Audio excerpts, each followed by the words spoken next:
Manipur education sector asina hogalagriba meheroi architect oiduna leiri adubu hariba sector asida lanai di hostel boarding tawriba singna niyom kanun amata yaudana sendan labi ama oina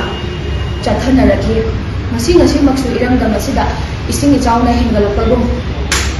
lanai di hostel boarding kayana masing hangdana maning makhatamna chalaibaraki mama mapa oibisingna machasingbu hangdunaba phanaba amadi